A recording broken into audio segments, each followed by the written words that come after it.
now. Yeah. Xin chào tất So cả các anh Lian, chị you em. can start also. Yeah, I will start now. Oh, Lian started. Okay. So Emil, can you start now? And I will start mine too. Record on this computer. All right. Good evening. Let's continue with our ACI 2.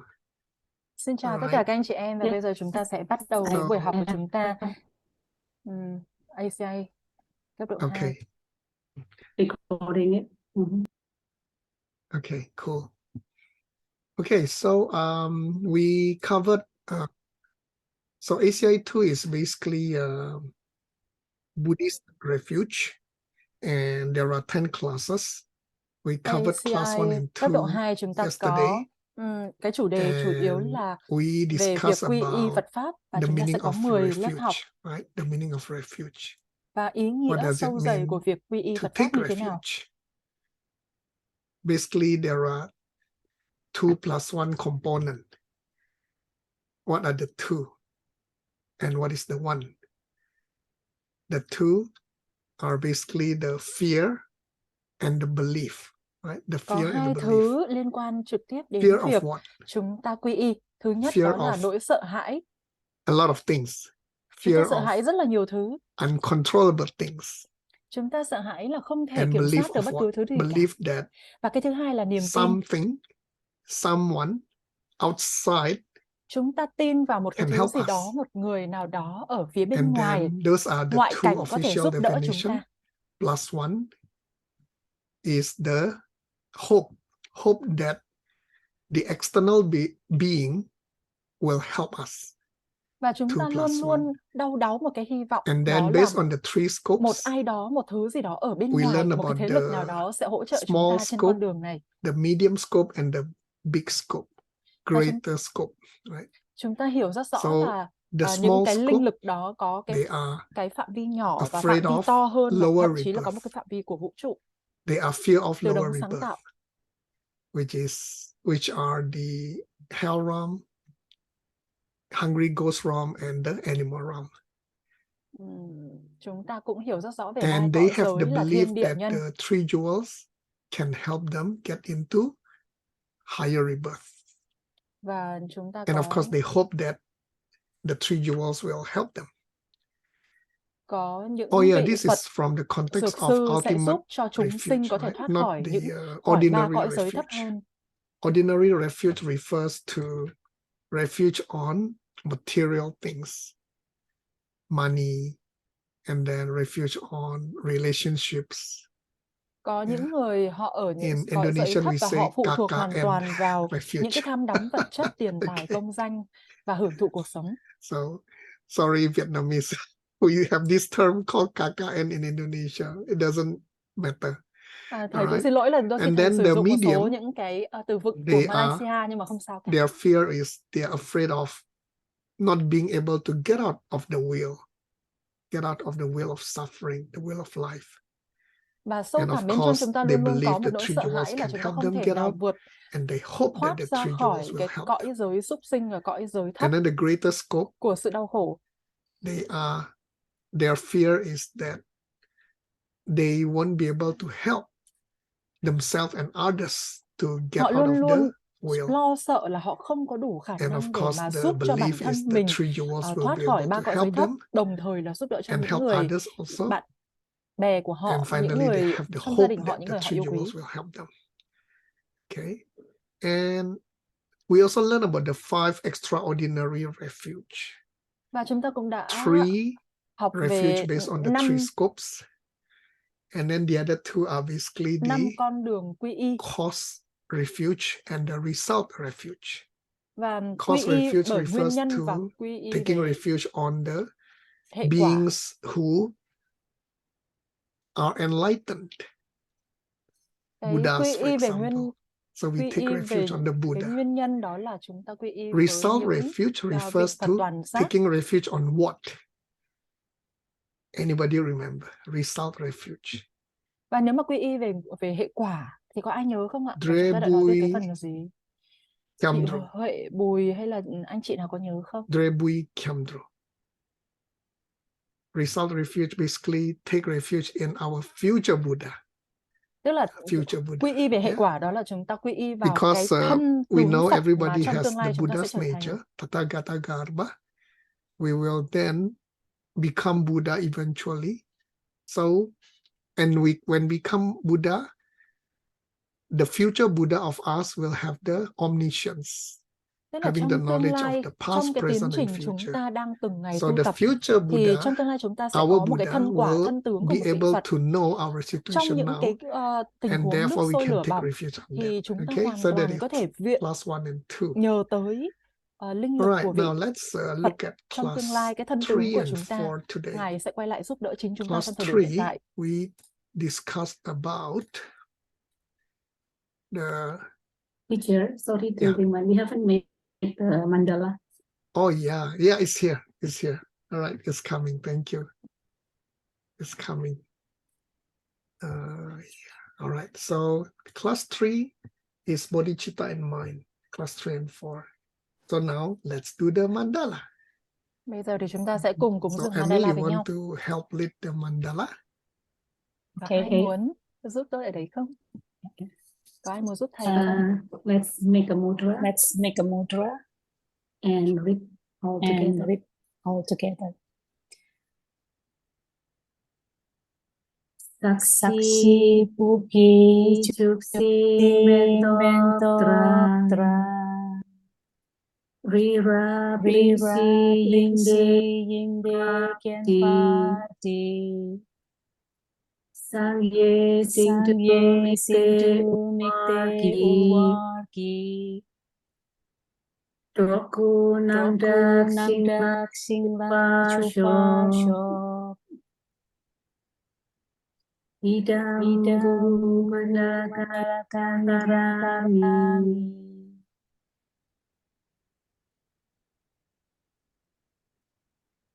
Sangye Chudang Chok si chok nam la Jam chu padu dak siap suci Daki chung yen ki pe sunam ki Dap Dula pencir Sangye chupar so Sangye chudang shokti chok nam la Jam chu padu dak ni Chang chu suci padu Daki chung yen kyu pe suk nam ki Rola pencil sangye chupar sok Sangye chupdang sokhi chok nam la Jang chu padu dat ni kyap su chi Daki chung yen ki pe shum nam ki Rola pencil sangye drupar shok. Okay, thank you. So there is a translation of the English. So let's go through, right? Cảm ơn So the bạn. Ở đây mandala. chúng ta cũng nhìn thấy cái So phần we're dịch tiếng offering the Anh. mandala, Cúng right? dường Mandala mandala. refers to the perfect world. So Mandala có nghĩa there is an là thế earth, giới tuyệt a vời. great earth filled with Đây incense là trái and đất, covered by flowers. à, There's a great mountain được at the phủ đầy center, bởi hương four và những continents đóa at the hoa đẹp nhất, sides. những ngọn núi vĩ đại, And it has 4 a lục địa, jewel consists of the sun núi and moon. kim In cương, my châu mind, báu, I make mặt them trăng the mặt trời paradise of a ở Buddha, trong tâm and trí của I con. offer it all Con to xin you. cúng dường thiên đường của các vị Phật và cúng By dường tất this cả mọi deed, thứ may của con every có living cho being tới các ngài. experience the pure world. Bởi So cái thiện nghiệp we này thì hope that con nguyện sẽ by được sống learning mãi what we are và trải going to nghiệm do thế giới tonight, cực lạc we cùng can use với it các vị to Phật. create the perfect world. In this case, paradise of a Buddha, so that all beings can live in there, experience the pure world. So this is the meaning of the mandala, right? Đây là cái ý nghĩa So this của is cúng dường what mandala. we call the short form of mandala. And this is the Kyamdro Semke Kyamdro, which is the refuge and bodhicitta, right? Đây là So những câu we nguyện quy recite y 3 times. I go for refuge và to the các Buddha, bạn Dharma, ấy and đã Sangha vừa mới tụng niệm là until 3 I lần. achieve enlightenment. Con xin Right. quy y Phật By the Pháp power of Tăng the cho đến khi goodness con đạt được sự that giác ngộ. I do Bởi sức in mạnh. listening. So there's a change, right? Yesterday was Daki, Jinsok. Chúng Jinsok ta nghe means thấy là Daki giving Jinsok. and the rest. Today, if we change this to Chunyan, because we are listening to Dharma. So by the power of the goodness that I do Bởi vì in chúng ta được lắng nghe listening, Pháp, bởi cái việc mà chúng ta được Chunyan, lắng nghe listening to the thiện Pháp Dharma, và thẩm may thấu I nó, reach Buddhahood for the sake of every nguyện living con being. sẽ đạt So the được first part is the refuge thành một to the vị 3 Phật jewels. The second part is vì the lợi ích của tất cả mọi chúng sinh hữu tình. bodhicitta, right? So I always like to mention this. When we learn what we learn in ACI 1, we learn the 3 principal paths. Tôi muốn And gợi nhớ we lại cho are các bạn một taught chút. to Ở trong ACI have 1 thì the chúng ta đã always have the được 3 học về 3 principal con đường chính paths yếu. in everything that we do. What do we have? What are they? The renunciation, Đó là which will lead to Bodhicitta. refuge.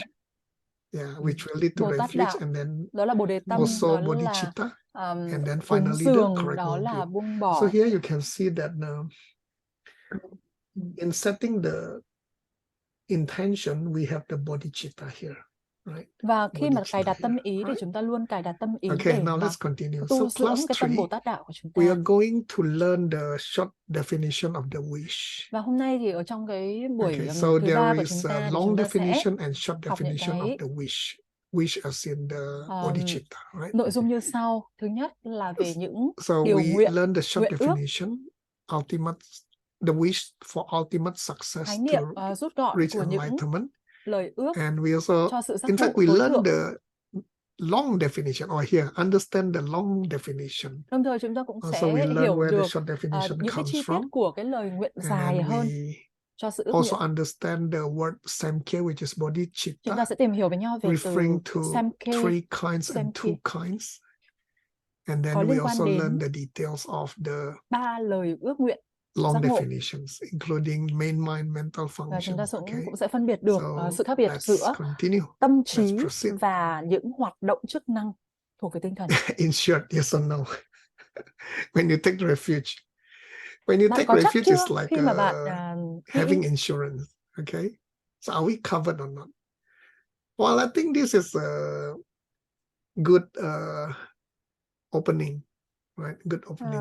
tôi nghĩ là đây là một cái Refuge slide nó is thú like vị đấy chứ. having insurance, but the problem is that do we understand what Quy y refuge thì is all khiến cho about? người ta cảm giác là thoải If we mái don't và an understand, toàn, nhưng mà thực it sự là doesn't trong tâm trí các protect bạn you. đã Right? hiểu If you thấu only nó hay mention, chưa? I take refuge in Buddha, Dhamma, Sangha, but Các bạn when luôn you walk nói into the mà một kitchen cách and như your là một con husband or robot your là wife con xin shouted quy at y Phật you, Pháp you know, Tăng. and then you get angry and then you Nhưng shout mà back, khi you mà are có the bất one cứ who một is cái stupid, you ngoại know, cảnh tác then động your nó refuge không is như ý, ngay một useless. lập tức là tâm Right? của chúng ta So khởi lên cái sự cáu giận, yes, sự khó chịu. taking refuge is important, but we need to understand what Thì cái việc mà it mình means. phát cái tâm quy y And là việc đã là tốt only rồi. then Nhưng quan trọng là your mình thực insurance sự mình policy hiểu và is mình sống từng giây going từng to phút với cover cái lời you, nguyện to đó. protect you. All right.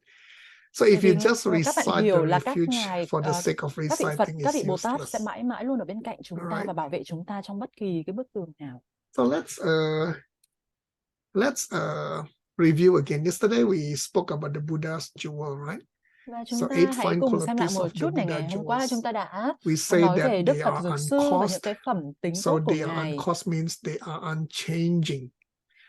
They are Đầu tiên unchanging, là and because they are ngài unchanging, there không is bao no giờ cause thoái and chuyển. effect. So there are no cost. They are uncaused, right? Những vị Phật How do Dược we Sư become là Buddha? những người không thoái chuyển, tức là họ We không bao giờ collect- thay đổi, không bao We giờ collect lưỡng the lự, merits không bao and giờ the do dự. wisdoms. Và họ They là are những người hoàn spontaneous. toàn trí. Spontaneous means anytime you are ready, you will become Cái Buddha, phẩm tính thứ hai đó and the Buddha will là appear in front of ngay you. hiện So đời spontaneous. này.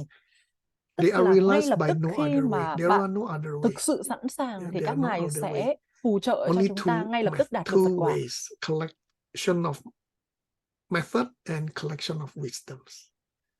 They have knowledge. They have knowledge means they have các the ngài emptiness all the time. có toàn năng trong việc They biến đổi tất cả know mọi thứ. Cái where thứ to go. tư là các They ngài have hoàn love, toàn có đủ tri thức, trí tuệ. bodhicitta, and they have the power to teach. Các ngài đầy đủ tình yêu They have the thương và power các to ngài teach. They are not có Phật tính, có omnipotent. Bồ Đề tâm để mà luôn luôn Omnipotent hiện means diện với tất cả những chúng sinh đang cần các very ngài trợ giúp. powerful. No, they are not.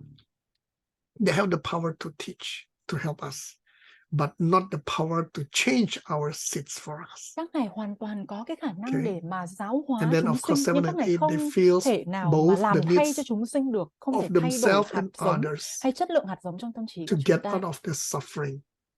không thể Alright, giúp so this đỡ is cho the chúng Buddha ta jewels. khỏi cái sự thống khổ của biển Okay, khổ now trầm luân. let's review 4 ancient schools of Buddhism, right? Và 4 chúng ta hãy ancient cùng schools. xem lại 4 trường So phái we Phật quả. learn about Hinayana, we know about Mahayana, right?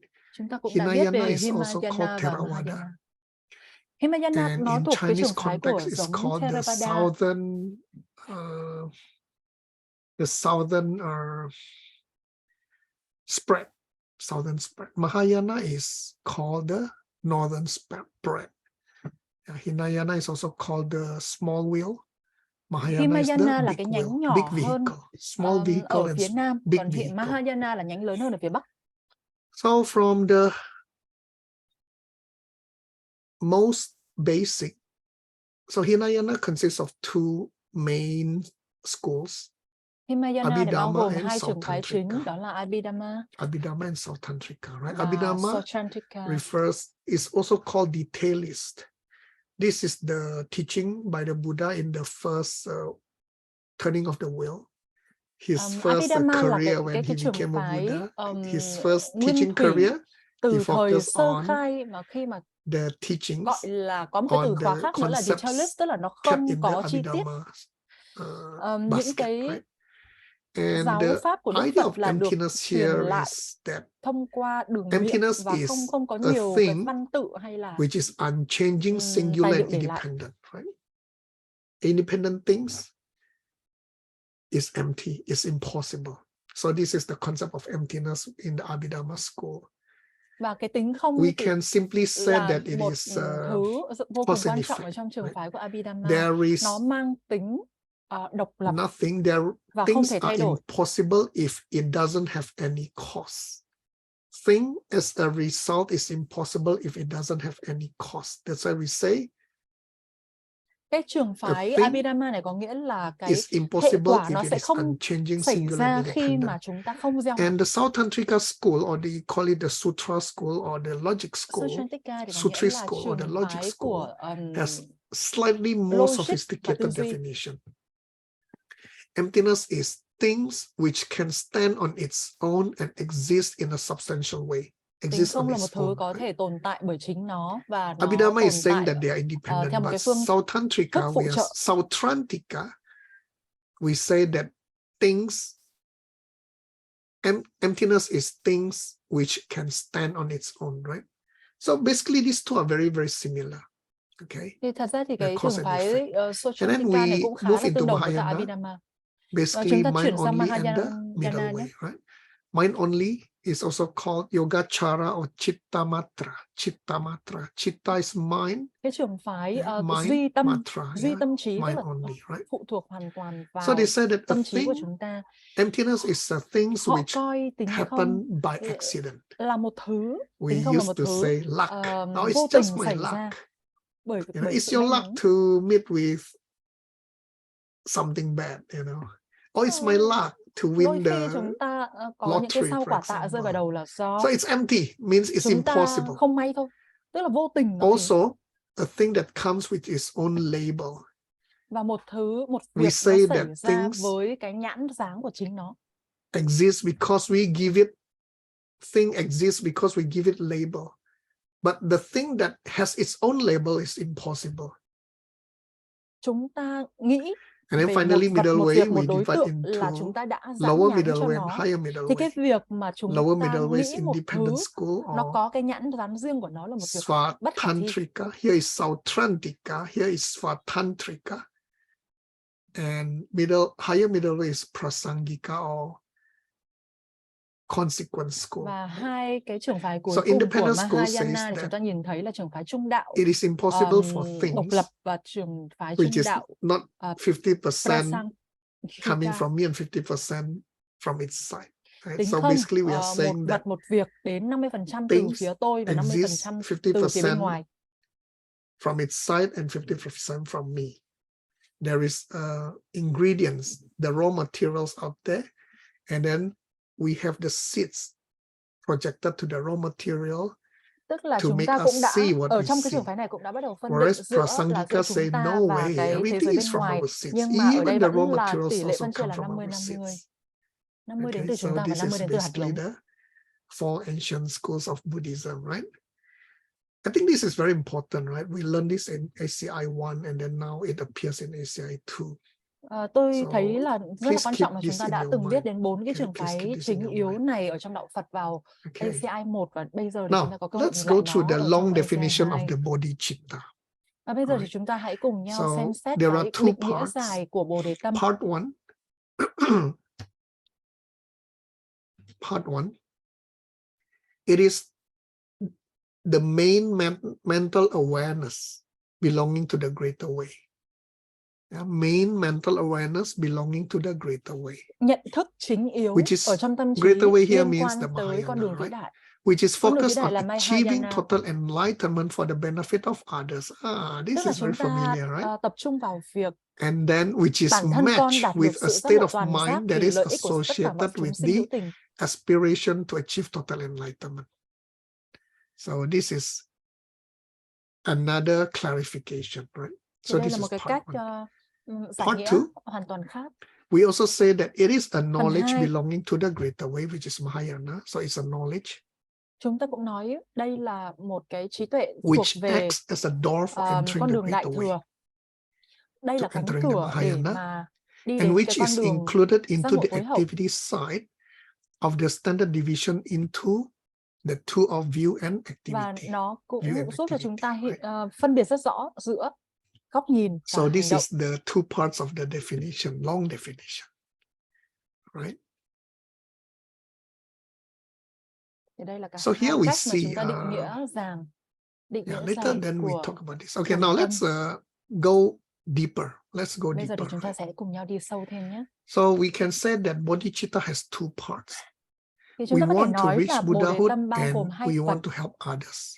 Điều đầu tiên là chúng ta We want mong to muốn reach đạt được Buddhahood Phật so that we quả. can help others. Và phần thứ hai là chúng ta mong muốn giúp đỡ những người Of khác. course, there is a short definition, which is the wish to achieve enlightenment for the sake of others. Tất nhiên chúng ta cũng The có wish cái to định nghĩa ngắn achieve gọn là enlightenment so Bồ that Đề we Tâm can có help nghĩa là others. ước nguyện đạt được sự giác By ngộ the vì way, lợi ích của the tất cả short những người khác. definition is given by Lord Maitreya. The long definition Định nghĩa came này from được Lord Buddha, right? Because đưa remember, ra this bởi sutra Đức came Phật from Di Lặc. Lord Buddha. And Lord Maitreya actually give the commentary to the sutra. Và Đức Phật Right. Di Lặc cũng là người đã đưa ra những cái Abhisama bình luận Alankara. về cái Abhisama kinh Alankara, Abhisama Alankara. So this is a short definition. Thì đây là cái định nghĩa ngắn gọn về Bồ Đề Tâm Alright. trong cái tài liệu đó. Now, there are a few parts that we want to dive deeper, right? Và ở đây thì chúng ta có một số những cái phần mental chính yếu mà tôi awareness. muốn Main. các Why bạn do we cùng need đào to have the sâu cùng với word tôi. main? Cái chính yếu ở đây có nghĩa là gì? Main mental awareness. So our mental awareness consists of main mental and mental function, right? It consists of main nhận mental thức, and mental function. Tâm trí Because chính yếu the nó bao gồm hai phần, đó là cái wish, nhận thức của tâm trí và the cái wish, chức năng the của tâm trí. bodhicitta consists of achieving enlightenment and the wish to help all living being. LB means all living being. Okay, this is that came from Cornelia, right? Cornelia like to use all these short forms. Cái viết tắt ALB có nghĩa là tất cả mọi chúng So sinh hữu because tình the nhé. wish consists of có two từ cô Cornell. components, right, which is to achieve enlightenment, to become Buddha, and to help all living beings. Vậy thì thầy nhắc lại một The lần nữa, wish định itself has nghĩa to be a của main Bồ state đề of tâm có nghĩa mind. là ước nguyện It đạt được cannot be a mental Phật quả function. vì lợi Why? ích của tất cả những người khác. Because our mind cannot hold two thoughts simultaneously. Bởi vì So tâm trí của bodhicitta chúng ta must be a không thể main cùng mind. lúc nắm giữ hai Because suy nghĩ đồng thời. otherwise, if it is Cho nên nó mental chỉ có function, một it cái can suy nghĩ thôi. only hold the wish to achieve enlightenment or the wish to help all living beings. Bởi But lẽ because thế cho nên bodhicitta là consists of these two, then bodhicitta has to be a main mind.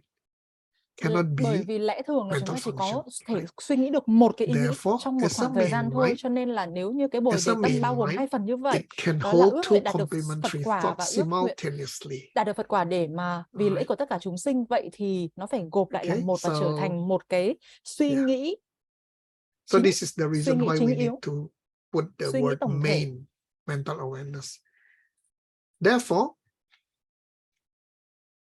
the word mental, main, okay, the first one was main, and then it must include the word mental because it includes both. It includes both the wish for enlightenment and the wish to help all living beings. Đầu tiên thì And chúng then ta luôn phải nhấn if mạnh we đến cái từ men, leave từ it chính out, yếu. Cái từ it thứ will hai be là mental, confused tức with là the thuộc về tâm trí, thuộc về tư sensory duy. consciousness of an enlightened being.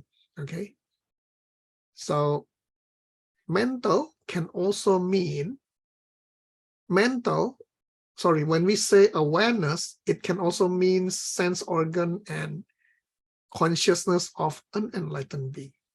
Khi mà chúng ta And nói đến because về here we nhận are thức talking about hay someone tỉnh who thức is not thì cũng có nghĩa enlightened là yet, nói về những we cái need giác to put quan the và word mental. những cái Okay, we need to put phương the tiện word đạt mental được sự nhận thức tối so hậu that của một vị Phật, it is not confused with other sense consciousness. Right? để So mà main chúng ta mental. không bị lẫn Right? lộn với các cái kênh nhận thức khác. And we also need to put belonging to the greater way, which is Mahayana, because we want to get rid of what we call sugarcane bodhicitta. Và chúng ta cũng Sugarcane muốn nói đến bodhicitta, cái right? việc thuộc về con What đường does it mean by sugarcane tối hậu, bodhicitta? con đường đại thừa. It's like a Bởi vì chúng sugarcane. ta muốn loại bỏ cái Sugarcane, tâm bồ right? đề của cây mía, So tâm bồ tát đạo của cây mía. in the Tibetan use the word sugarcane because it's only the skin. It's only the skin. And it's not the real thing. It's sugarcane is empty inside. So it's only the skin, only the outer. Bồ This đề tâm happens cây mía when có nghĩa là we một thứ gì đó nó ở have chỉ mang tính bề mặt bodhicitta mà nó không có sự sâu sắc. only on words, not on Bồ đề tâm đó chỉ là our bằng những thoughts, cái not lời on nói our chóp lưỡi đầu actions. môi thôi, mà Yeah, so không we có sự want hành to động eliminate cụ thể. this. But sugarcane is good. It's a good start. It's a Nhưng good mà start, thật right? ra thì cái bồ đề Good start tâm means cây what? mía Means cũng đã là một cái bước you, khởi of đầu course, tốt before rồi. you really have bodhicitta, you recite first, I want to have bodhicitta. Bởi vì trước khi mà các bạn Just a có wish. thực We call sự it có được prayer. bồ đề tâm We thì will các talk bạn about đầu this. tiên là We các call bạn it luôn luôn phải prayer. nói về nó. I Tôi muốn, pray so that con I have muốn, bodhicitta. con nguyện I có wish to được have bồ đề bodhicitta. tâm. But we have Sớm not nhất có really thể, con put it nguyện in có được bồ action. đề So tâm. this is what Liên we tục call chúng ta nói về điều đó. sugarcane. Thì người Right? ta sẽ nói So here we cái đó say giống như là belonging to chúng the ta có greater một way. cái We want to get rid of, bồ đề tâm eliminate the cây mía, sugarcane nhưng mà bodhicitta. sau đó thì nó sẽ từ Okay. từ nó sẽ chuyển hóa dần thành bồ đề tâm thực sự. Total, the word total. We learn Cái about tổng hợp. there are three scopes. There are three wishes for enlightenment. There are Chúng three ta cũng đã scopes, biết right? về Three có scopes. 3 Remember? cái phạm vi của The sự giác first ngộ. scope, we call it the smaller scope, is those who want to 3 nguyện ước cho sự giác ngộ. Cái nguyện ước those who want to, no, sorry, đầu I tiên thì shouldn't chúng put ta scope. I should say three wishes, three tracks. The three 3 tracks. con đường The listener's tracks, the cho self-made sự giác Buddha's ngộ. tracks, Đầu tiên and là the chúng ta greater sẽ way nói đến các bậc tracks. thanh văn. So the listener tracks and the self-made Buddha's track will lead you to Arhat. Will lead you to Arhat. Who is a listener? Who are the Thì listeners? những người Listeners những bậc are thanh văn và những bậc độc giác Phật ấy, beings họ sẽ who have hướng dẫn chúng ta đến với cả cái trái gotten tim. out of the wheel of suffering.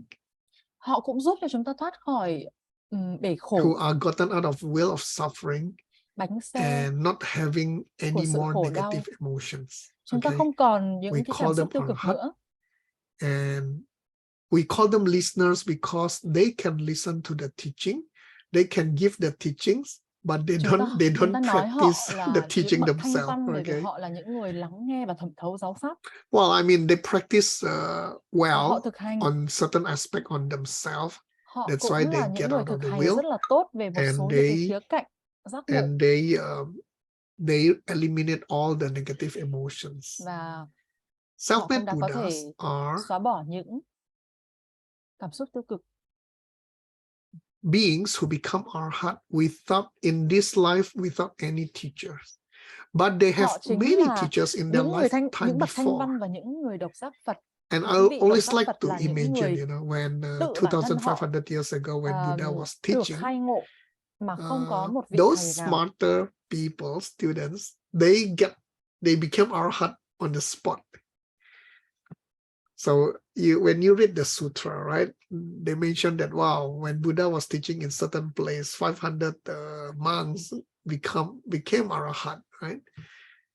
But what happened to those who didn't become arhat at that moment? Thì The các bạn fact cũng that đã they were nghe there, trong một số the cái câu seeds kinh, câu chuyện, have đúng không ạ? already Khi been mà Đức Phật đang thuyết planted, giảng thì có hơn 500 and tăng over chúng the course nghe of Ngài their thuyết giảng và đạt được lives, many sự giác ngộ lives, ngay trong cái thời điểm đó. they must have gone through Họ many chạm được đến teachers trái to tim lead của them, chính họ and finally, và the họ trở thành những bậc last độc giác life, Phật hay là bậc they thanh văn. become arhat without any teacher. That's why we call them self-made Buddhas. In fact, the B should be small. This is the second track, and of course, the third track is the greater way, the Và cuối cùng cái Mahayana con đường thứ track, ba là con đường đại thừa. which will lead to enlightenment Buddhahood. So Và the word con đường total này here sẽ means đưa chúng we ta want to tới giác ngộ eliminate tối hậu. the two lower wishes Và that are nó for sẽ loại nirvana. trừ So đi hai cái arhat ước nguyện thấp basically hơn are để đạt đến nirvana, niết right? bàn, So the total enlightenment. để đạt được giác ngộ tối hậu, giác ngộ toàn This giác. is what the three definitions that I Đây just là ba mentioned: cái listener, định self-made nghĩa Buddha, and của greater bậc way, thanh right? văn, của So bậc độc adding giác the Phật, word, và cuối adding cùng là con đường the đại thừa. phrase for the benefit of others to the definition will prevent the wish of listeners and self-made Buddhas, Cái which thành tố are thứ only hai á, motivated là by a vì desire to lợi ích work for của their những own người khác benefit. sẽ giúp cho chúng ta Whereas loại when bỏ you đi say con the đường của greater hai ước way, nguyện thấp the hơn. Bodhisattva way is that besides working for our own benefit, we also want to work for the benefit of Bởi vì chúng ta không chỉ all mong muốn other giác ngộ beings. để cho lợi ích của chúng ta, mà Okay, chúng ta mong so muốn giác this ngộ is để the phụng sự những meaning. chúng sinh khác. And of course, by adding the word benefit of others, we want to say that this is a greater way bodhicitta Và bởi vì là that chúng will ta eventually lead us bổ to sung full thêm cái phần enlightenment, vì lợi and ích not của just những người listeners khác, and self-made Buddha. thì cái Okay, việc so giác this is ngộ của class chúng ta 3. nó có Wow, cái we ý finished nghĩa class tuyệt 3, vời but hơn, let's go đủ through đầy the hơn. homework question. Rất tuyệt vời. Thì bây giờ chúng ta sẽ Please đến feel free to ask phần questions if you bài have tập any. của chúng ta. Okay, homework question. Let's go through slowly, right? Chúng ta Give sẽ the đi chậm detailed chậm nhé. definition of the greater ways, wish for enlightenment. Đầu tiên thì hãy nêu ra định So nghĩa there chi are tiết two về ước nguyện cho parts, sự giác the ngộ của đại thừa. first and the second, right? The first is that it is the main mental awareness. So now you know why Đầu we need tiên to thì have đó the là word sự nhận main, thức tinh thần why we chính need to thuộc về đại have the thừa. word mental, right? Main because it is the main mind, not the mental function. Mental Chính is bởi vì là nó because thuộc it is not the nó là cái phần quan trọng chứ không chỉ thuộc về tâm trí. sensory awareness of the enlightened being. The main mental awareness belonging to the greater way, Nhận not thức the tinh thần chính yếu thuộc về đại listener, thừa, not the self-made Buddha, không phải là bậc which thanh is văn hay là độc focused on giác Phật. achieving total enlightenment. Same thing. Và For chúng ta the tập greater trung way, vào việc total đạt được sự giác enlightenment, ngộ hoàn toàn Buddhahood, vì lợi ích for the của benefit những of người khác, others, which is the greater way, and which is matched with a state of mind that is mà điều associated mà with khớp với it, một trạng thái tâm trí which được is gắn the liền với aspiration nó, to sự achieve khao total khát đạt enlightenment. được So sự this giác is ngộ hoàn part toàn. one.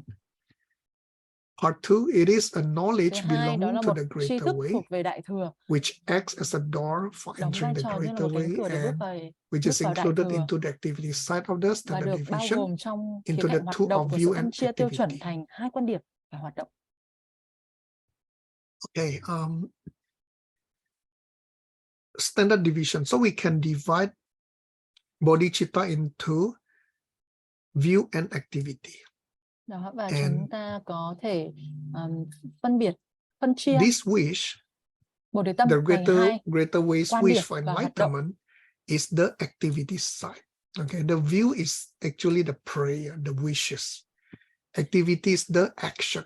So Quan it điểm thì has tức là cách to nhìn, be còn cái hoạt động on mới the là cái activity phần quan side, trọng meaning nhất that on the action side, right? ở trên khía cạnh hành động, hoạt động.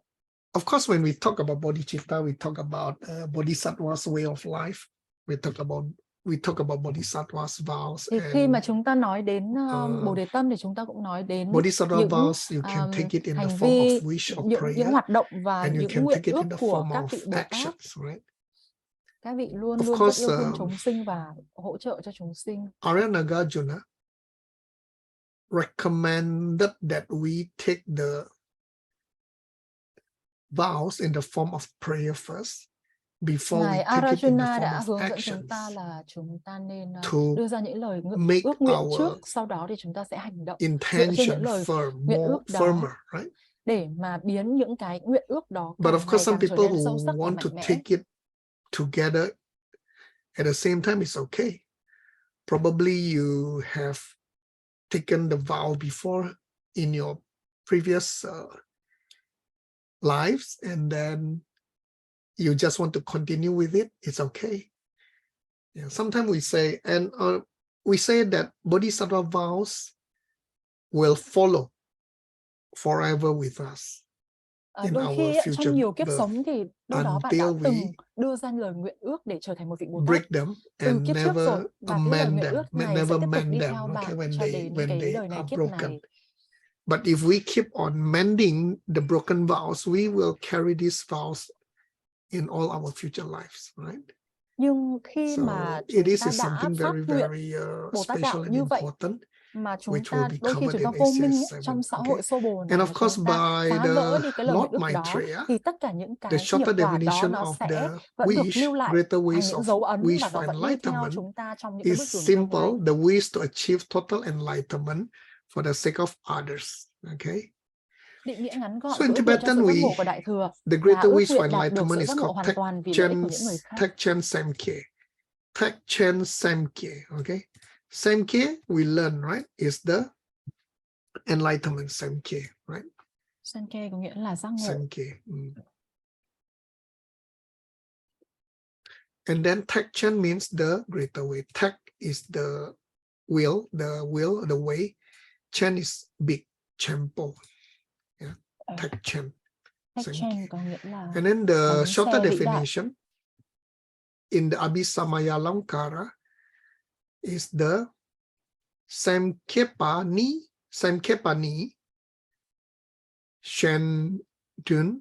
Shendun Chir, Yang Dak Zok Pe, Jang Chupdu. Yeah. Samkhepa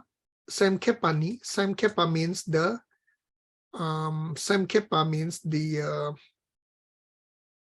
wish to achieve Samkepa total có nghĩa enlightenment. là No, ước this nguyện is basically đạt được talking about the giác ngộ tối wish hậu. for enlightenment. Yeah, is defined as Shendun Chir, for the benefit of others. Shen means Sendun other. chia có nghĩa là Dun means vì benefit. lợi ích của Yeah, những người khác. Shen Dun. Right? And then Yang Dak Zokpe, Yang Dak Zokpe, Yang Dak Zokpa means total enlightenment. Yang Đắc Chokpa có nghĩa là Total, Yang Dak Zokpa, giác total ngộ tối hậu. Changchuk enlightenment. So to Changchuk achieve là enlightenment, là giác là tối total hậu. enlightenment for the sake of others. Yeah, the wish. All right. So this is basically the long definition. Thì đây là định nghĩa. Okay, and one thing is not this wish for enlightenment, but might be confused with it Điều gì if không we left phải the là ước word nguyện cho sự main giác out ngộ. of the definition. So why is the word main important? Here we say the wish is a main state of mind Ước nguyện cho sự giác ngộ and được miêu not tả a như một trạng specific thái mental tâm trí function. chính. Yeah, Chính it yếu. is a main state of mind, overall state of consciousness, and not a specific Có mental nghĩa là function, một not trạng thái mental tổng thể của function, ý thức because hơn là một the chức năng tinh wish thần cụ thể. itself includes two specific mental Nó phụ functions, thuộc vào hai chức năng tinh thần cụ thể which hơn. are the wish to achieve enlightenment and the Ước wish nguyện to đạt được help sự all giác ngộ living beings. và ước nguyện giúp đỡ tất cả chúng Yeah. hữu tình. So the wish for enlightenment, the bodhicitta, is a main state of mind and not mental function, because it has two mental functions. If the Ước nguyện word cho sự main giác is ngộ not nó là included, một cái thứ gì đó tuyệt vời then hơn là other chỉ là một people chức năng tinh might thần. mistaken Bởi vì là this as either one of the Nó two có liên wishes, quan đến ước nguyện giác not ngộ the main. nhưng mà Yeah. để giúp Either đỡ tất one cả chúng means sinh. either the wish to achieve enlightenment or the wish to help all living beings. And the word main means chowo. Cái từ chính yếu ở Chowo. đây ấy, có nghĩa là chowo. In Indonesia, chowo means guy, boy, chowo. Okay, and why should we have the word mental? Tại Because sao chúng this ta is lại phải not có cái từ tinh thần hay this là is tâm not trí ở the đây? sensory consciousness of an enlightened being. Okay. Iki namrik.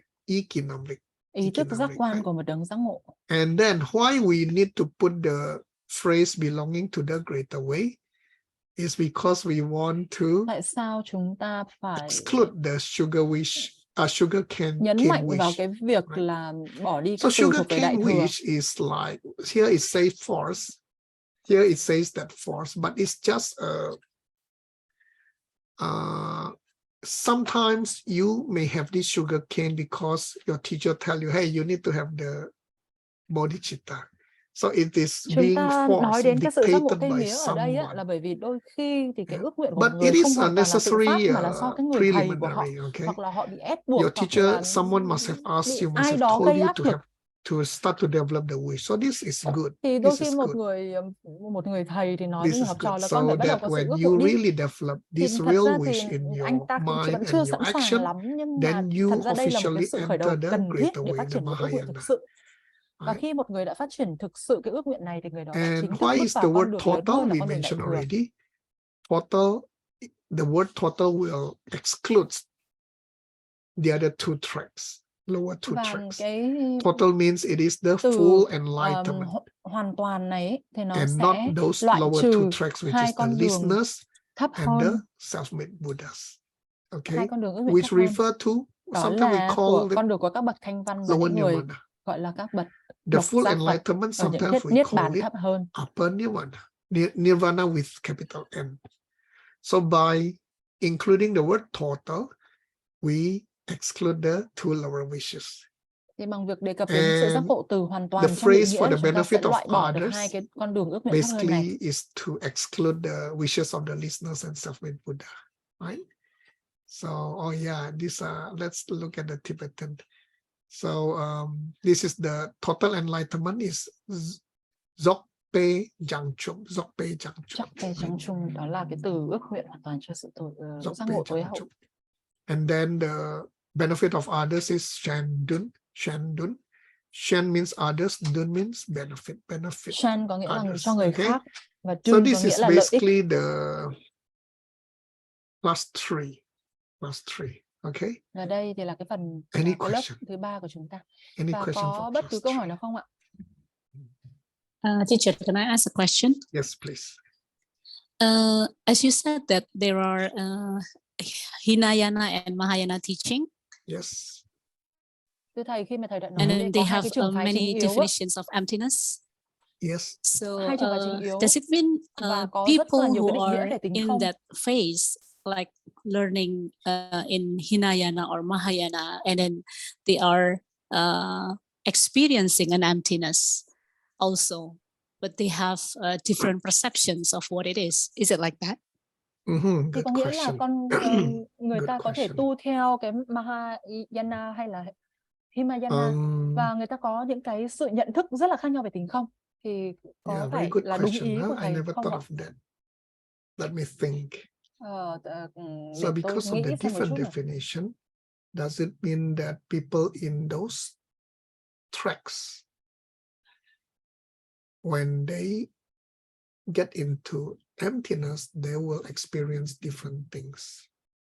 Thật ra khi mà có nhiều cái con đường khác nhau á, thì cũng không có nghĩa là mọi người khi mà nhận thức Wow, về this is tính cool. không lại đi theo những cái trường phái khác biệt. Let me try to answer, then I check with my teachers. Yeah. Tôi sẽ thử I'm flying giải to thích US tomorrow, so I have a với các chance bạn to ở ask trong them. những cái khả năng hiểu biết của tôi nhé. Okay. Sau đó thì tôi sẽ Wow, hỏi lại giáo viên Emil, của this tôi. is so good. Câu hỏi này hay quá. Yeah, what happened? Do they experience different kind of emptiness? Điều gì sẽ xảy ra? Bởi vì bây Okay, giờ thì let me chúng ta có try rất to nhiều answer cái cách this để way, mà okay? tiếp cận về tính không rất khác nhau. They understand the emptiness with their definition. So the lower tracks, basically the emptiness is the cause and effect. Cause and effect. Bởi vì họ Meaning hiểu that thực there tại is, bởi cái if tính không của họ. there is no result if there is no cause. Và There is no result if họ there is hiểu no tính cause. họ hiểu tính không ở nguyên nhân và hệ And quả. Và bởi vì có một số những trường phái là họ không nhấn mạnh về there is cái no nguyên result if nhân there is no cause. và nó And based không on có that, hệ quả thì nó they cũng không có understand nguyên the nhân. emptiness. But what happens if they see something which is not, they experience the same emptiness, but they have different perception? What happens if they see something which doesn't have cause, Điều gì but sẽ xảy ra have nếu mà họ parts? nhìn thấy một việc mà không có hệ quả? Okay, I would say that Alice is saying that they experience the same emptiness but have different perception. Well, I think this is a fair comment, right? Emptiness should be the same in all cases, right? But what I can think of is that if they are from the lower tracks, they can only recognize emptiness in not completely. Tôi có thể nói For rằng bởi vì example, họ ở những cái con we đường thấp say, hơn, thế cho nên là họ space, nhìn nhận right? về Space tính không thể also hoàn has toàn và toàn emptiness. diện. But to them, space, oh yeah, in fact, space is also empty because to them, anything that doesn't have cause is impossible. So to Đối them, với họ thì tất cả space is những also thứ mà impossible. không có nguyên nhân thì I nó don't sẽ know. không I think thể I don't xảy know. ra được. Alice say they experience same emptiness, but they have different perception. Different perception. Thì Alice I hỏi think ở the đây ấy, perception ở should trong be cái the phần chat ấy, same, các bạn you có know. thể nhìn thấy là I don't họ know. vẫn This one I trải have to nghiệm ask được cái my tính không teachers. We have to giống ask the teachers. chúng ta, Wow, cool, nhưng mà cool. họ lại bắt nguồn từ những cái nhận thức hoàn toàn khác nhau, Okay, có phải không? I will write Thôi được rồi, down tôi the hứa với các bạn là questions tôi and sẽ hỏi lại thầy của check tôi it về out. cái câu hỏi này nhá. Và có cơ hội thì tôi sẽ giải đáp cùng Different với các bạn. schools have different definition of emptiness. Does it mean that they will experience different kind of emptiness? Amelia, can you repeat again your question? If different schools have different definition of emptiness, does it mean what? So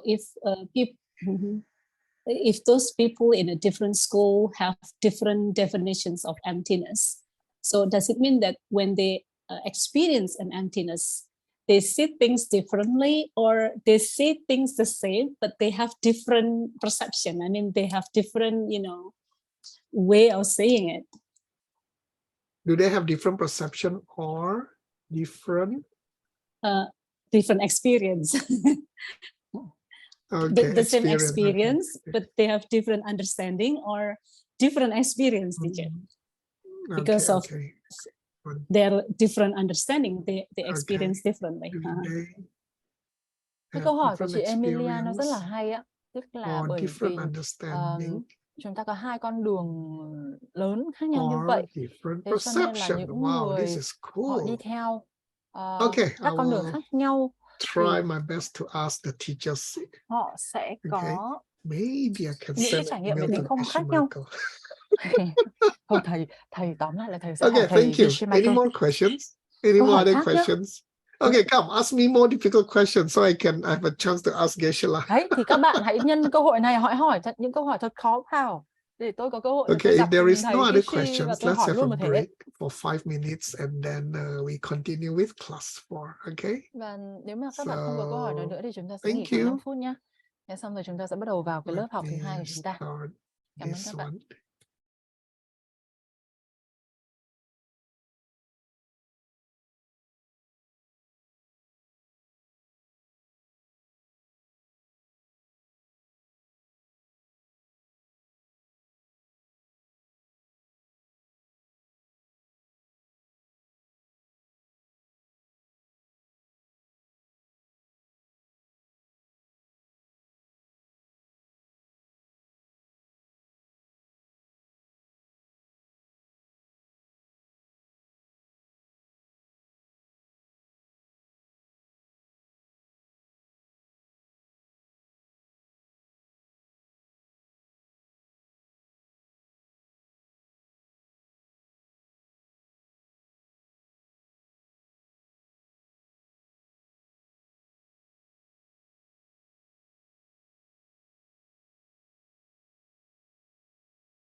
Okay, let's continue to class 4.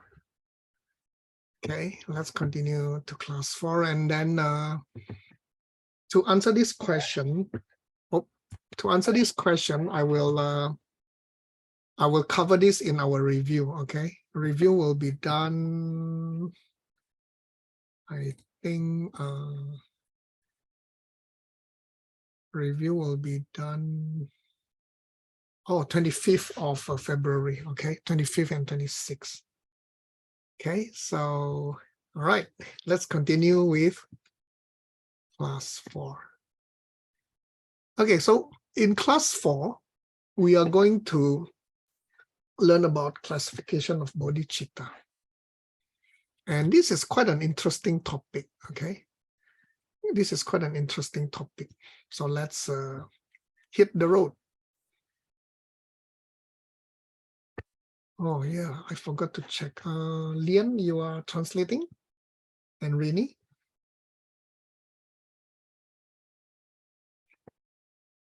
Lian? No, Lian is not ready. How are Rini? Rini, are you ready?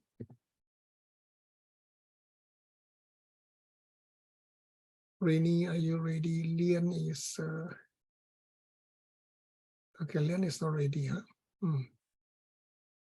Rini should be ready. No, Rini is ready. Okay. Okay, Lian, are you ready? Can we start?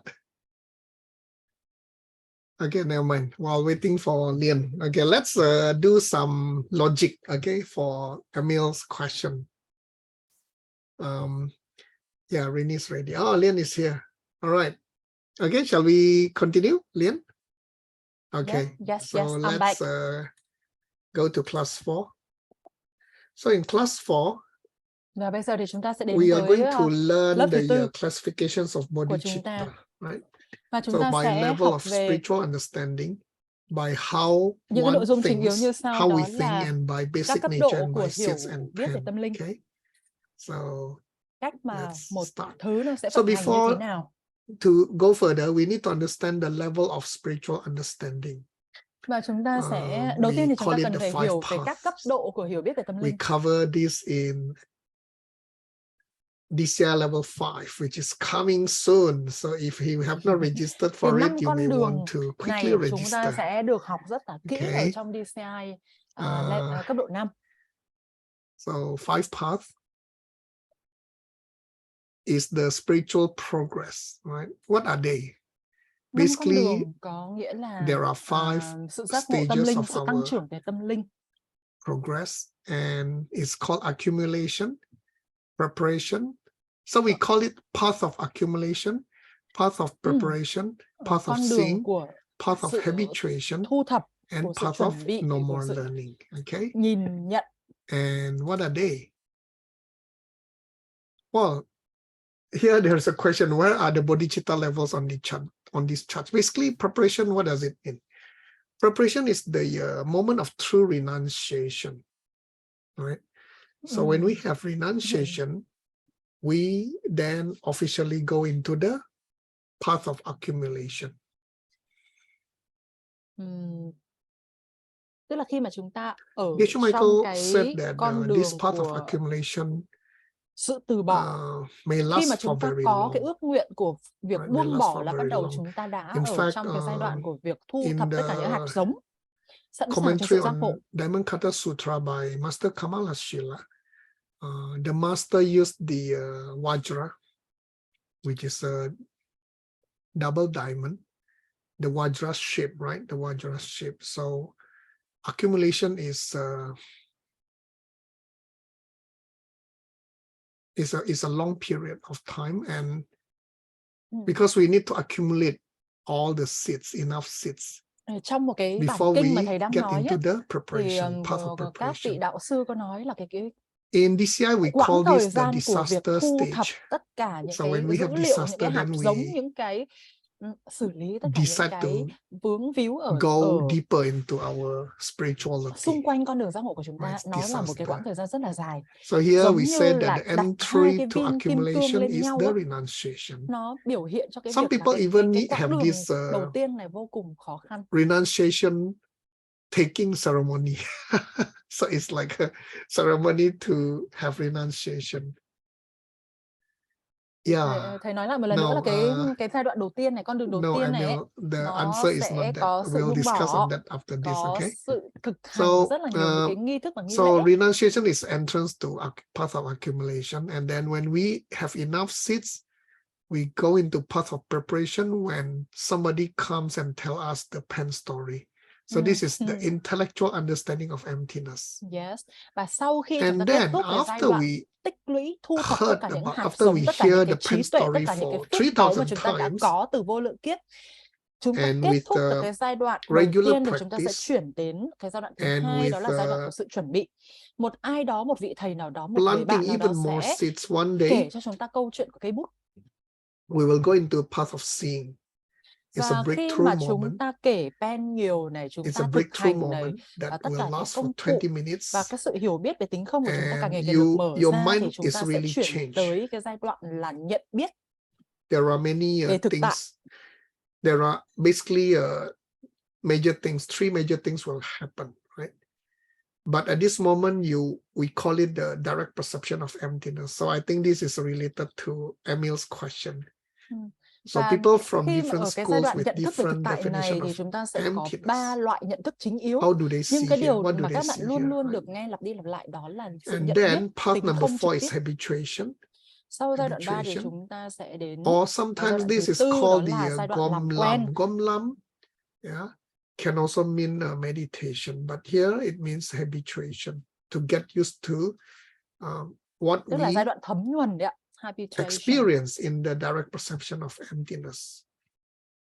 Chúng ta trải nghiệm tính không trực tiếp, chúng ta sống với And nó, chúng ta in fact, đưa cái from the giáo path lý of đó vào trong đời seeing, sống. we say that you get into the stream. Yesterday we talked about stream enterer. You get into the stream, you get into the conveyor belt, and within 7 lifetimes, up to 7 lifetimes, before you get enlightened. This is so exciting, right? So this habituation is the process on the conveyor belt. And finally, no more learning will Và be cái the giai đoạn thấm nhuần này nó sẽ kéo dài trong một vài kiếp enlightenment, the sống. Buddha. Có một số tài liệu So nói where là are trong the khoảng 7 kiếp bodhicitta sống, levels on 7 this kiếp chart? sống cho đến khi mà chúng ta Let's thanh tẩy hết tất cả những cái continue. nghiệp quả và chúng ta không còn bất cứ một cái gì điều cần phải học hỏi nữa. One, okay, bodhicitta one. The first time we have we get into bodhicitta. Actually, when we have the true renunciation, we get bodhicitta. Khi mà chúng ta đã So at that hoàn moment, toàn buông we bỏ, can say that the path of accumulation thì chúng ta đã start the bắt first đầu đi bodhicitta. vào cái giác ngộ This cấp is độ 1. supposed to be bodhicitta with small b, right? Because this is bodhicitta from the action, when we start to action, when we start to do the body, what the bodhisattva is doing, right? Okay, so this is the first one. Thì cái giai đoạn The tích lũy second này one, là giai đoạn 1. Yeah, so when we go into the second one, oh no, actually bodhicitta 1 includes 1 and 2, right? 1 and 2, the renunciation and then the intellectual understanding of the emptiness. At this stage, we call it the belief wish, wish in the form of belief. Nó bao gồm We cái have the giai đoạn wish 1 for và 2, enlightenment. tức là sự tích lũy tất cả Things những hạt appear giống. to be Và giai self-existent. đoạn We still 2 see là things sự coming from nhìn nhận tính inside. không một cách trực tiếp. We see them this way, Ước but nguyện cho sự giác ngộ and tối we hậu. believe what we are seeing. Tất That's why cả we mọi have a lot thứ of vẫn problems. xuất hiện We như think that là things nó are xuất hiện coming từ from chính nó. their own side. So this is the Và bạn first. nhìn nhận This nó is theo cái we cách call it đó, hướng bodhicitta đó, và bạn type 1. tin Okay, tưởng this rằng is tất cả những cái gì we mà are not mắt thường talking bạn about nhìn thấy. bodhicitta level. Okay, we are not talking about bodhicitta level. We just say this is bodhicitta type 1. Chúng ta Wish không in the nói form về of cái belief tâm giác wish. ngộ ngay lúc này, mà đây Up chỉ to là một cái cấp độ 1 thôi. Is the direct perception of emptiness, is the path of seeing, is the path of seeing, right? And Thì cái it is called personal responsibility. So when tâm we giác ngộ cấp have độ 2 DPE, direct perception of emptiness, nói and về we cái trách nhiệm cá nhân get của into chúng the ta. path of seeing, yeah, This is Chúng a ta ở trong bodhicitta in cái the giai mind. đoạn This is the bodhicitta là that we nhìn have nhận when we are tất cả having the mọi direct thứ perception of emptiness. về It's thực called tại. personal responsibility. Nó At đến this từ moment, tính không trực tiếp của một người, tức là three cái major chất lượng things hạt giống happen. phản ánh trong tâm trí. Yeah, one of them is that you will never believe that things are not coming from their sides, their own side, meaning that you will believe in the seed system Lúc này thì bạn đã tin tưởng forever. vào hệ giống Okay. hạt thống. But although Lúc you này thì bạn đã tin tưởng vào hệ thống hạt giống rồi. Bạn không believe còn in the nhìn seed nhận system and mọi you vật, mọi việc đến từ phía chính don't nó believe nữa. that things are coming from their own side, but you will see. No, at this moment you don't see them as coming from their side. At this moment you will see that they are coming from your seeds, right? Thì cái giai đoạn này là các So, bạn đã rất là vững vàng the type về one mặt is lý thuyết, path 1 and 2. về mặt This is type phương 2 thức is path là 3. tất cả mọi thứ, mọi And sự this kiện, mọi is người, when you get into the mọi thế giới thực bodhisattva tại của các bạn đều đến từ level hạt 1. giống của chính bạn. Bodhisattva level 1. Okay. And this is when you start to work on this is when you start to work on this is the starting of you working on the perfections. Okay, this is the start.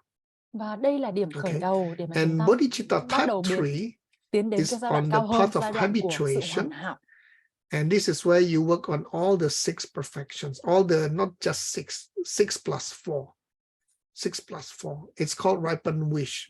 Okay. Thì Ripen đây là cái giai wish. đoạn mà Have the thấm wish. nhuần giáo lý, So hay this còn gọi happened là after ước nguyện the đã chín direct mùi. perception of emptiness, meaning that Thầy có nhắc you đến một cái will, gì đó là 6 you cộng don't 4. believe that things are coming from itself.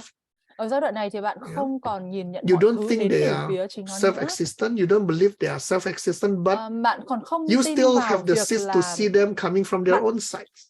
Yeah. So this is bạn the type 3. đến từ So chính during bạn. type 3, you will work on the 6 plus 4 Bạn sẽ liên tục làm perfections. việc Okay. với And cái finally, việc hoàn hảo. when you bodhicitta type 4 is what we call cái công thức là 6 cộng 4. Is the enlightenment. So at this Và moment cái you giai đoạn eliminated cấp all độ Bồ Đề obstacles. tâm thứ At this tư, moment you have the đó wish là to enlightenment. ước You nguyện don't giác see ngộ cho others sự as tối hậu. self-existence. You don't think they are Bạn đã self-existent, loại and bỏ you hết tất don't cả những see cái them chướng as ngại. having self-existence. Bạn So when không you nhìn are tất cả mọi Buddha, thứ đến when từ you chính nó, enlighten, họ you will nó không see đến từ things chính are nó, và all bạn coming không from còn your bất own cứ một cái seeds. hạt Okay, giống you nào don't dẫn đến see việc things bạn nhìn nhận having sai sự thật. self-existent at all. So these are the 4 kinds of bodhicitta. Đây And thì là now 4 loại let's Bồ Đề tâm. address questions from Emil. Okay, where do we practice? How do we go through the bodhisattva levels? Và bây giờ thì chúng ta So sẽ nói there đến are 6 perfections, 6 which are phẩm bodhisattva's tính activities, tuyệt vời, hoàn and hảo. these correspond to each of the level. Bhumi, we call it bhumis, right?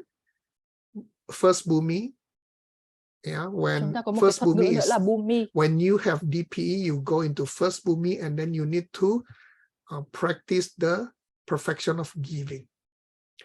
Thì khi mà When chúng you ta có sự hiểu are biết trực done tiếp về here, tính you go không, to the thì chúng ta second bhumi. sẽ thấu hiểu được You cái việc cho đi nó có ý do nghĩa như the thế nào. perfection of morality, Sau đó là which chúng is ta level hiểu rất 2. rõ When về this is những cái done, you phẩm go tính, to phẩm the chất. third bhumi, where you practice the perfection of patience. Sau đó là chúng ta rèn luyện Fourth lòng kiên bhumi, nhẫn. perfection of joyful effort, or Geshe Michael call it. No, actually the third one, Geshe Michael call it the perfection of not getting angry. So instead of patience, it's not getting angry. And then the Cái fourth one phẩm tính thứ is tư joyful thì effort, nó nghĩa perfection of là joyful effort. không có giận. And then Tức the là luôn fifth luôn one là is giữ một cái perfection of tâm meditation. And hòa nhã. number 6 is perfection of wisdom. Why do Và we thiền định là call, thứ 5 why và do we trí have tuệ the là word thứ 6. perfection? Not just giving, not just morality. Why we call it perfection of giving? Tại sao mà chúng ta lại đưa cái việc This is là related to the 3 hoàn spheres hảo of vào? emptiness. Tại sao chúng ta lại phải có cái từ hoàn I don't hảo ở know đây? whether you Tại sao không chỉ đơn understand, thuần but nói in là việc advanced cho level đi hay là 2, rèn luyện phẩm hạnh? which I know some of you have attended, especially from Vietnamese team. Yeah, Indonesia team, Singapore team also, some of you attended. So in the advanced level 2, life tool number 11, okay, life tool number 11, we talk about the 3 spheres of emptiness, right? And we talk about the ở trong subject holding the khóa object, and then cấp the độ 2 đi xe cấp độ 2 link nâng cao between ấy, the ở đây có một subject and số các object, bạn right? ở trong hệ thống của Việt Nam So what và does it mean? Indonesia các bạn đã So when we được học talk about rồi. perfection Thì of trong cái live giving, tool when 11 ấy, we chúng ta nói give về 3 cấp độ money của to sự thật, someone who needs it, right?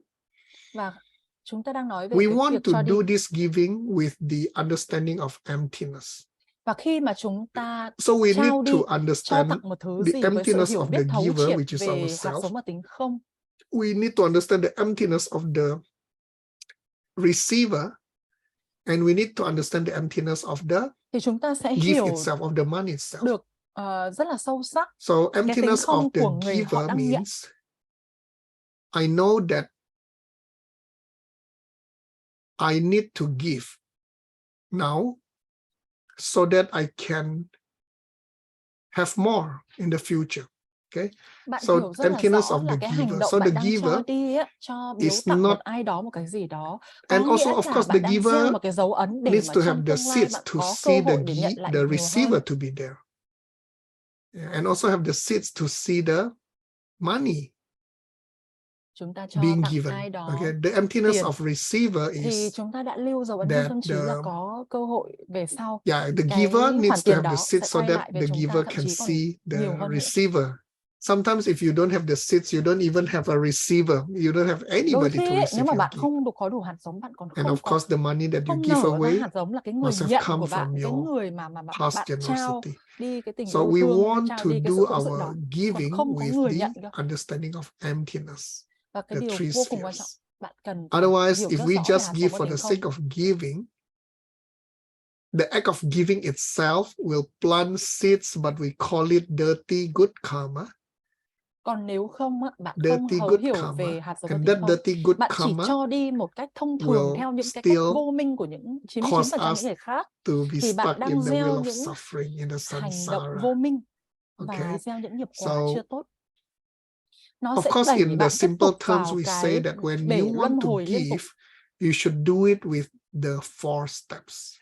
Yeah, Và bất 4 cứ khi steps nào mà bạn actually cho covers tặng the một thứ gì đó với covers the sự 3 minh triết, spheres of thì bạn emptiness. cần phải đưa So nó don't về just 4 give bước for the sake gieo of hạt. giving, but give by doing 4 steps. And when you do Và 4 chúng ta steps, vẫn especially cho biếu tặng, with the 4 nhưng chúng steps that ta we learn in luôn advanced luôn level 4 step. 2, life tool 12, Và Diamond Love, chúng life tool ta 12, we sẽ cho với một understand cái that tâm thế we của Bồ Đề understand Tâm that Kim Cương, với một tình yêu thương vô we điều need kiện. to give to Life tool others 12. because Chúng ta hiểu rất rõ là we chúng ta are cho tặng the họ, opposite bởi vì of everybody else who is not us. chúng ta là Okay, Lien ngược lại của tất cả. Lien did translation for me in Hanoi on this part. I hope she remembers.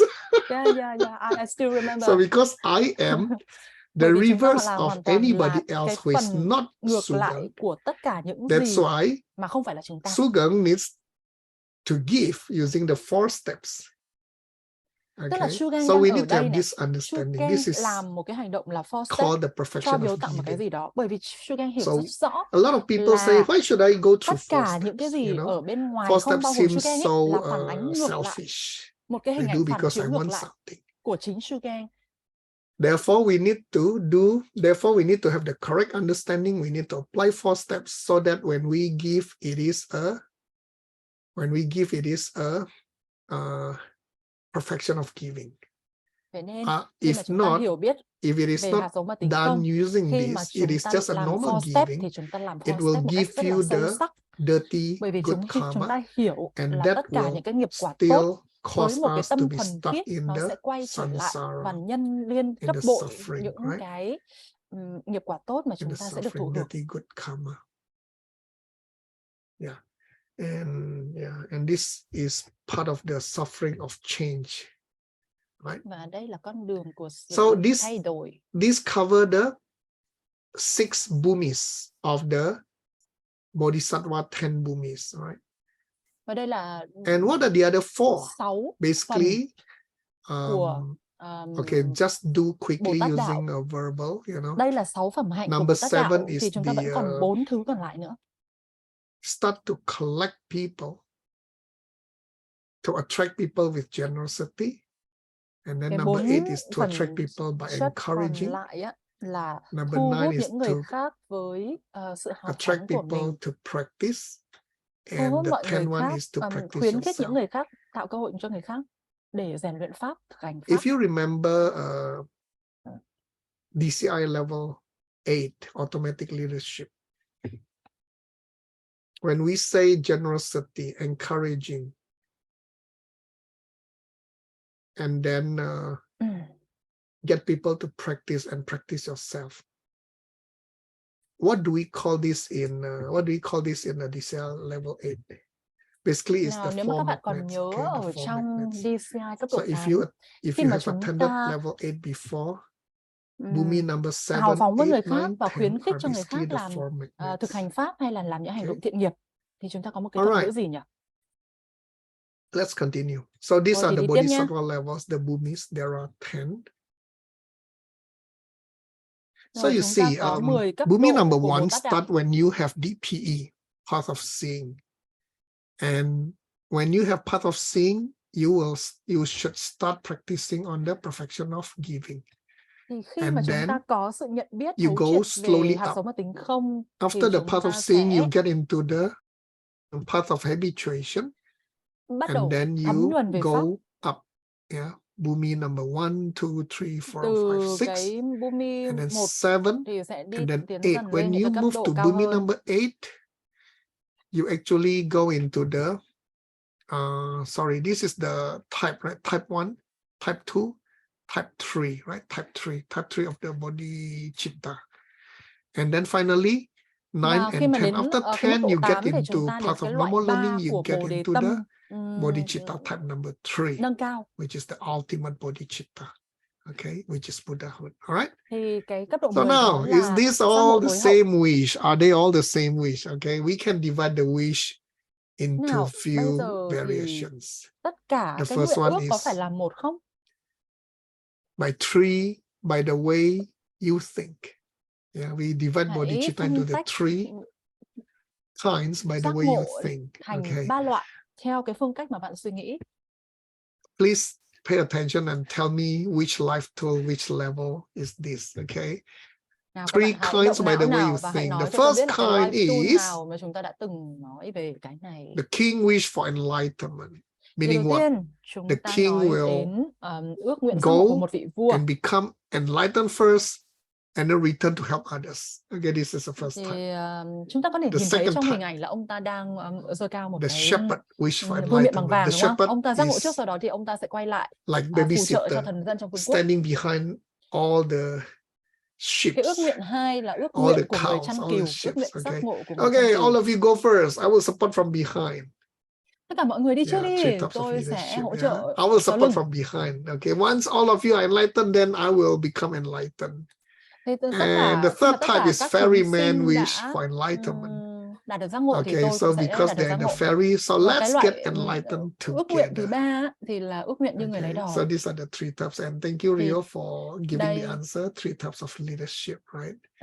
So we đây là learned this 3 in loại ước DCI nguyện giác level ngộ. 8, and those Thì chúng are ta good. sẽ học Those sâu are ở good trong choices DCI 8. in when you are a leader. But when we talk about wish for enlightenment, 2 of them are technically incorrect. Which are they? Which are incorrect? Which is the correct Thì one? có Okay, 2 so loại ước king, nguyện giác ngộ shepherd, đã sai and the rồi. ferryman. Sai Which về one mặt is the correct kỹ one, thuật. and Thì which cái 2 nào sai? are mistaken technically? Come on, give me Có the 2 loại answer. đã bị, có 2 ước nguyện đã sai. Which one Đó là is cái nào? correct, Cái nào là đúng? and which 2 are mistaken? 2 cái nào Want là to guess? sai? Các bạn đoán xem nào. Elise fisherman, because you become enlightened together. Mean Nguyệt say what?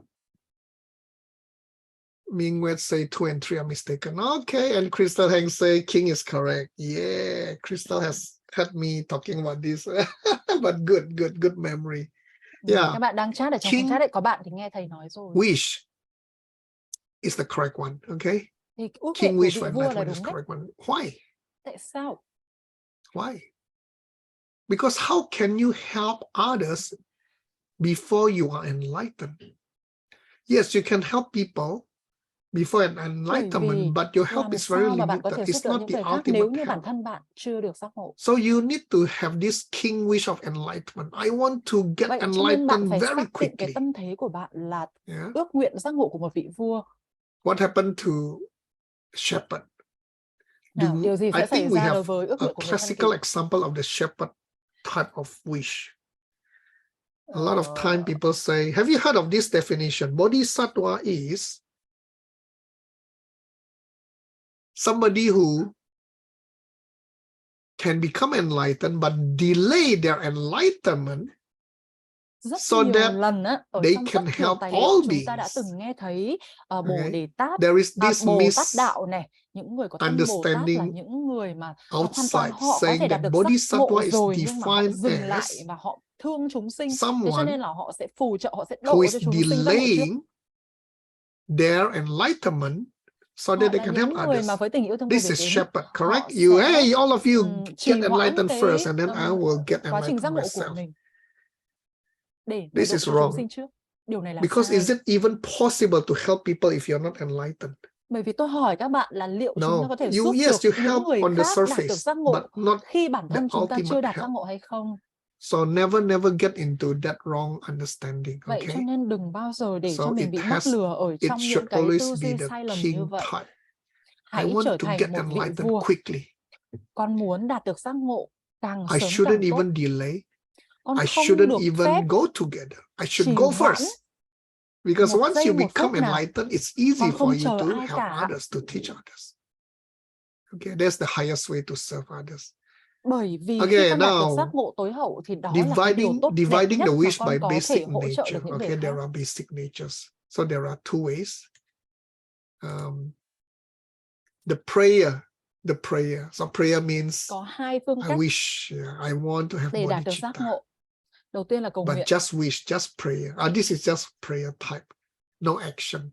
Đây là con đường mà chỉ có những lời cầu nguyện suông mà không có hành động. No action in giving morality, just prayer. Không có những cái hành động nào I liên quan pray đến so that I have the việc bodhicitta. cho đi Okay, this is not hay enough. là And rèn of luyện course, the tu dưỡng second những type phẩm is tính. actually engaging in bodhisattva deeds, Và cái actually trường phái thứ doing the hai là bodhisattva, thực sự chúng ta all the six dấn thân perfections vào việc and the tạo four dựng những hạt metas. giống Okay, của sự giác ngộ. so of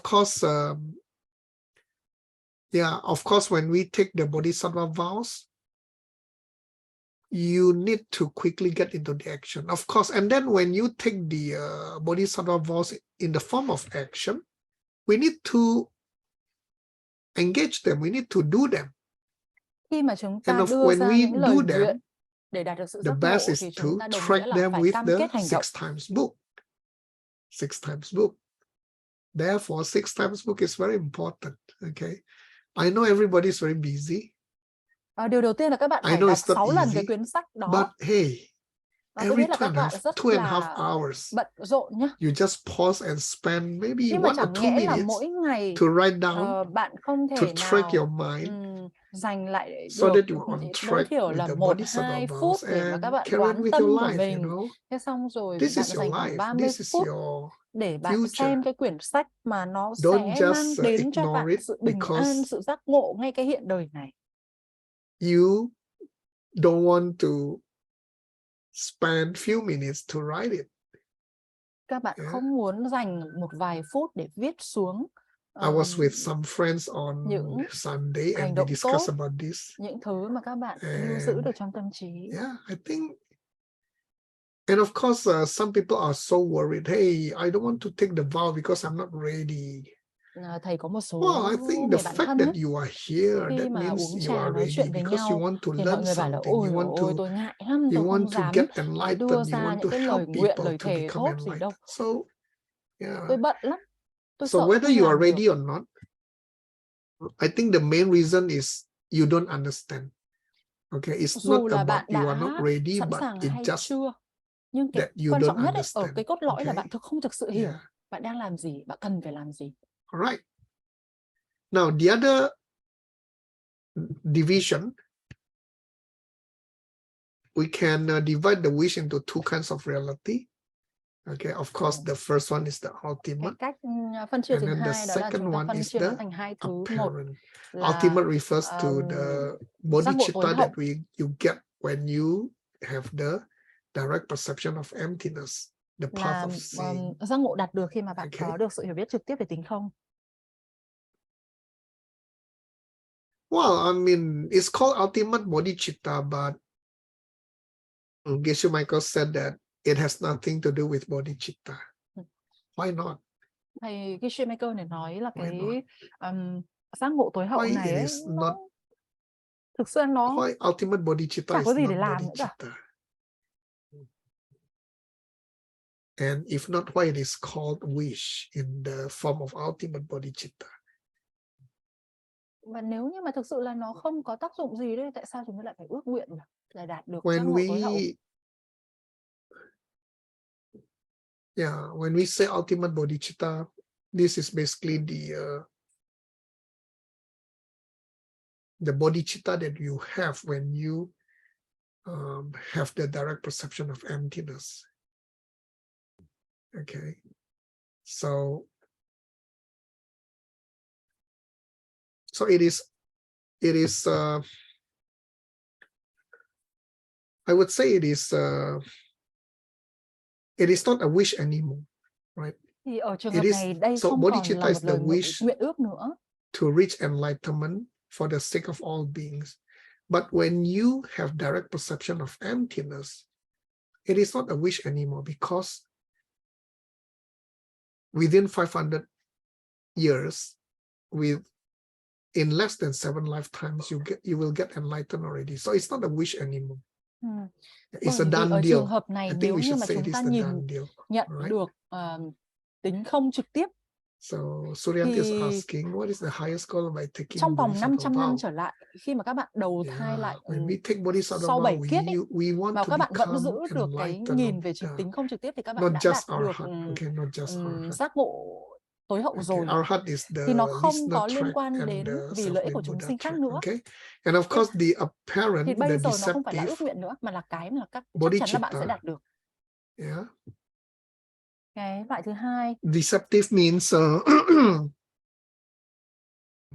the bodhicitta that we have before we have the direct perception of emptiness. Okay. cái deceptive có nghĩa là So and then this is the bodhicitta of giác the ngộ average person. ẩn hiện. All Cái right. trường hợp này khác hẳn với cái trường hợp trước, nhất là khi mà chúng ta vẫn chưa có được cái tính không trực tiếp. Homework. Let's go to the homework. Và bây giờ thì chúng ta sẽ quay trở lại với cả cái phần bài tập.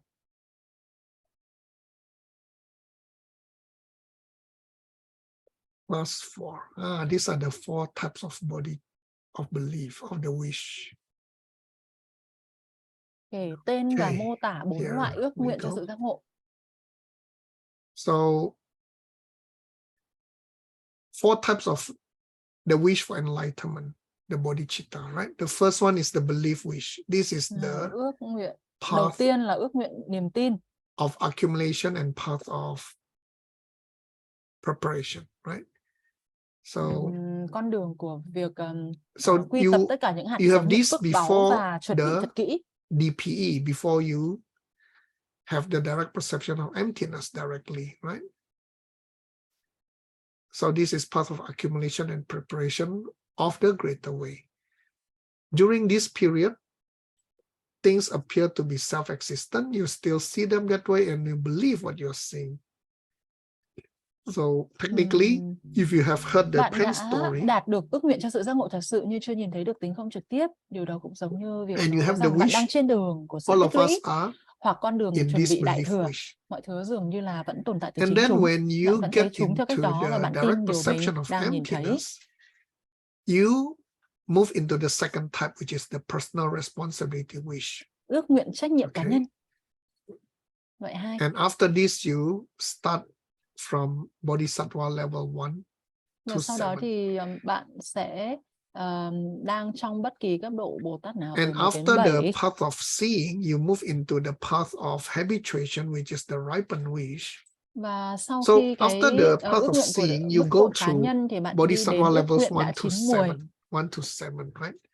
1 to 7 are the 6 perfection plus the Đi từ first ước magnet, nguyện giác ngộ từ attracting 1 đến people 7 là chúng ta by có giving, by material, by okay. là những cái hành động thiện So nghiệp ấy, during chúng ta this cho period, tặng things những so after vật during chất the path of seeing, với cái direct tâm thuần perception khiết. of emptiness, you can see that things Thì chúng ta đi từ 1 đến 7 do not và appear chúng ta as thực hành là 6 cộng 4 ấy. self-existent. But after that, when you come out of the DPE, things go back to be the same as previously. They appear as self-existent. Nhưng mà khi Yeah. mà chúng ta You still see có them that được way, sự hiểu biết về but tính you không trực don't tiếp, believe nhưng mà it chúng anymore. ta vẫn chưa thực sự vững chãi, Okay? You don't thì believe it đôi khi anymore. trong tâm niệm của Because bạn you vẫn have nảy seen, ra những cái hình ảnh you là have the mọi direct thứ nó vẫn đến từ perception chính nó. and you don't believe them anymore. And then when you arrive Và at bạn the có tin vào hạt giống và tính không, nhưng mà bạn Bodhisattva chưa, level cái tâm 8, của you bạn get chưa into đủ the độ ripened vững. wish. Thì Sometimes cái we giai call đoạn 3 this của the chúng ta là high sẽ đến bodhisattva, right? với ước nguyện đã chín muồi. Yeah, so you reach the 8th bodhisattva level. Và 8, bạn 9, đạt 10, đến cấp bộ Đồ Tát but thứ not 8 hoặc là cao enlightened hơn, yet. nhưng mà bạn vẫn chưa được giác ngộ. At that moment, I think it's interesting. Things don't appear as self-existent anymore. You Lúc don't này see thì them mọi thứ không còn that xuất hiện way trước bạn anymore. như là And sự of tồn course tại you từ don't chính believe. chúng. Yeah? But you still have a little bit of seeds in your mind.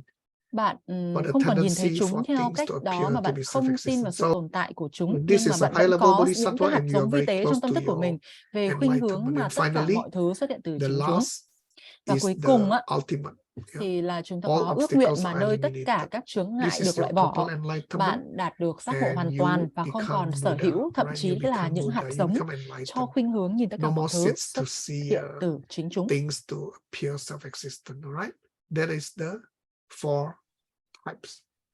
And then we learn about the 3 types of the wish, Và bây which giờ is thì the chúng king, ta sẽ shepherd, kể and tên ferryman. 3 loại We ước nguyện cho discussed sự a giác lot ngộ. already, Ước right? nguyện cho một vị vua. So king is the correct one. Cái ước nguyện của một vị vua là Shepherd ước nguyện is đúng đắn the nhé. mistaken, Ước nguyện của mistakenly người chăn cừu là adopted by people ước as nguyện the chưa đúng. bodhisattva, right? And this is wrong.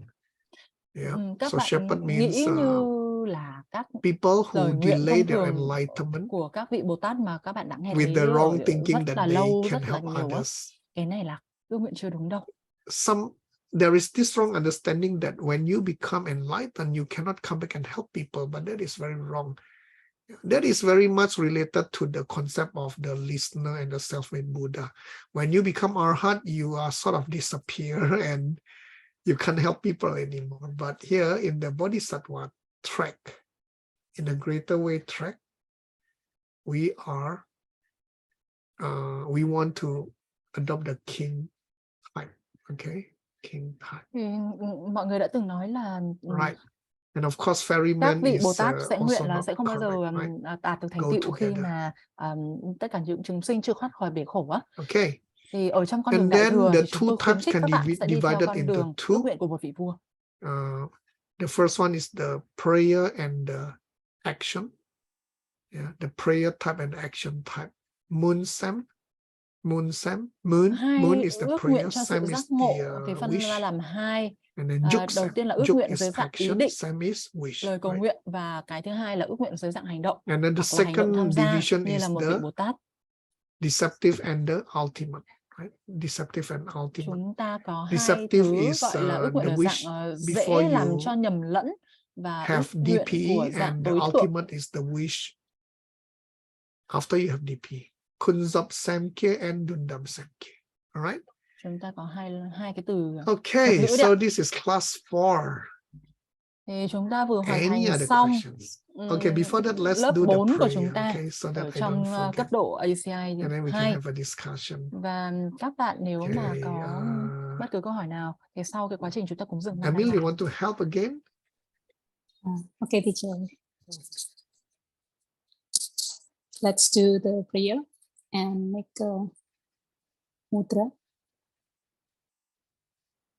Saksi Puki Chúc Sinh Mentok Trang Rirap Linh Si Yin De Kiên Pa Ti Sang Ye Sinh Tu Mik Te Urvar Ki Roku Namdak Shingla Chuparsho Idam Guru Ratna Mandalaka Miryatayami.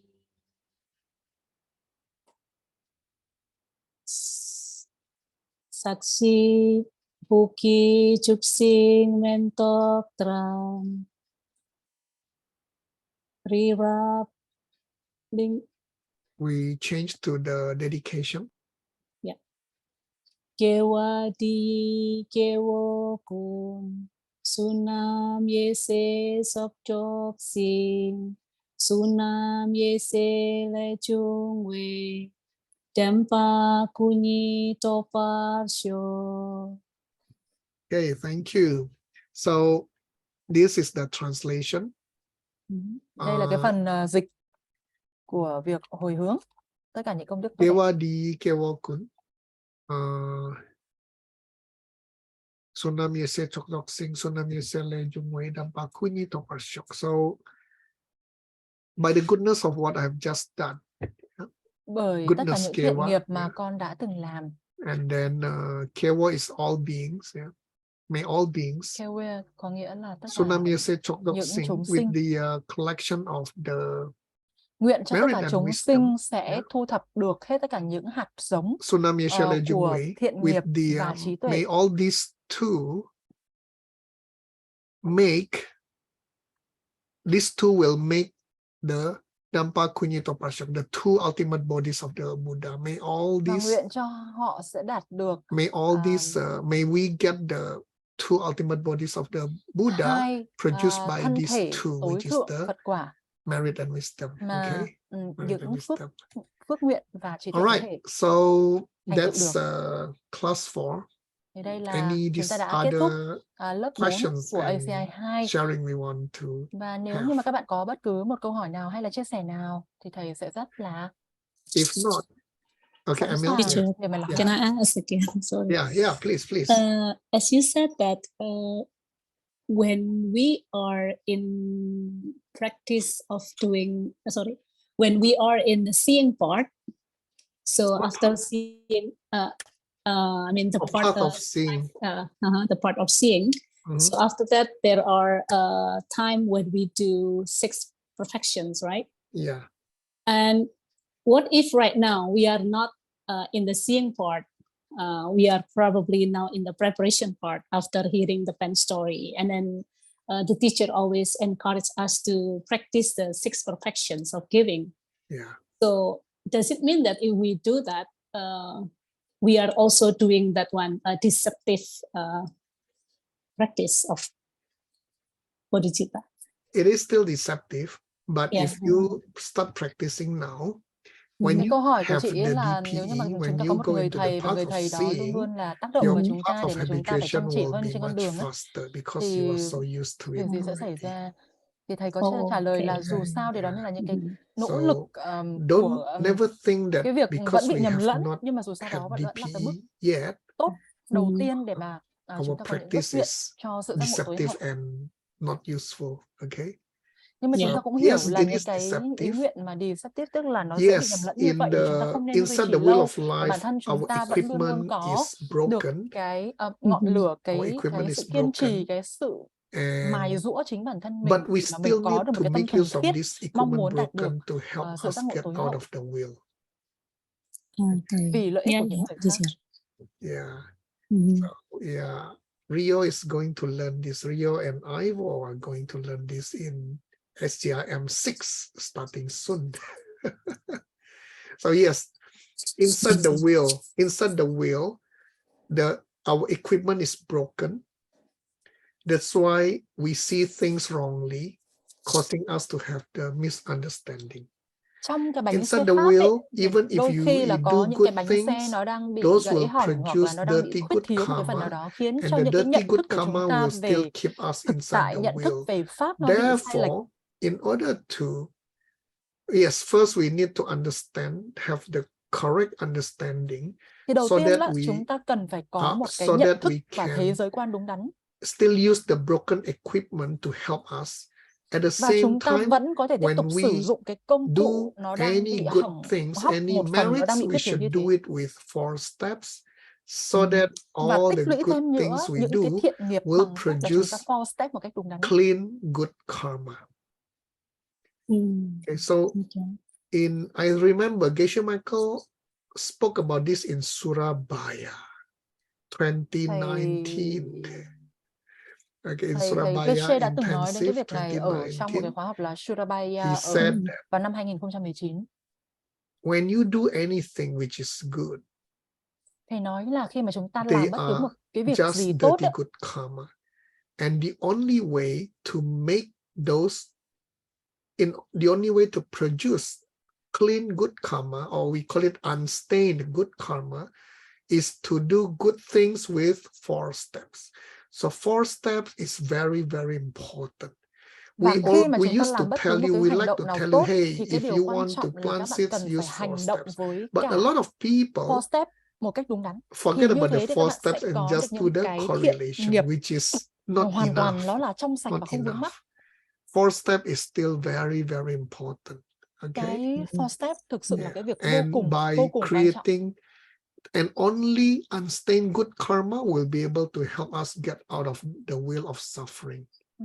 Và chỉ có những cái nghiệp quả thanh sạch không dính mắc mới có khả năng giúp cho chúng ta thoát khỏi vòng xoáy bánh xe của when we get out of the luân wheel of hồi suffering, what và title đau do we khổ. get?